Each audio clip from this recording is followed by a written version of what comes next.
एक बार एक राजा गौतम बुद्ध के पास आया। बुद्ध के आश्रम में बहुत भीड़ थी।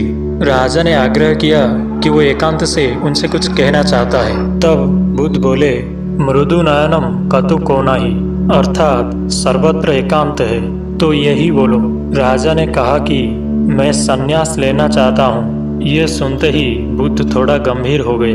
फिर बोले कि तुम्हें संन्यास्त होने के लिए दीक्षा देने की पहले मेरी एक शर्त का पालन करना होगा। राजा ने आश्वस्त करते हुए कहा कि जब दीक्षा लेना ही है और संन्यास्त होना ही है तो सारी शर्त भी मंजूर है।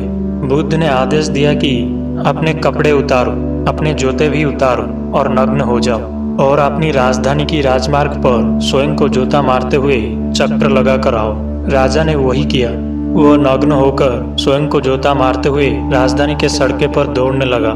राजा की वहां से चले जाने के बाद शिष्यों ने बुद्ध से पूछा कि जब हम दीक्षा लेने आए थे तब तो आपने ऐसी कठोर शर्त नहीं लगाई थी।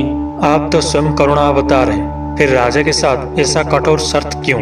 बुद्ध बोले, जब तुम संन्यास लेने आए थे तब तुम्हारे अहंकार बहुत बड़े नहीं थे, इसलिए केवल तुम्हारे द्वारा भिक्षा मंगाकर काम बन गया था।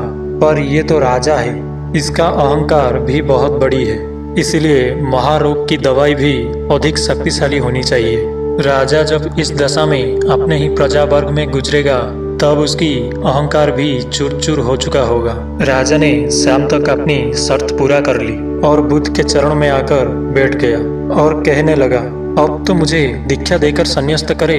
बुद्ध ने राजा की सर पर मुकुट रखी और कहे कि अब तुम्हें संन्यास्त लेने की कोई जरूरत नहीं। जाओ, अपने राज्य की प्रजा को स्वामी भाव छोड़कर सेवक भाव से शासन करो। अब तुम एक राजा नहीं बल्कि राजश्री हो चुकी हो।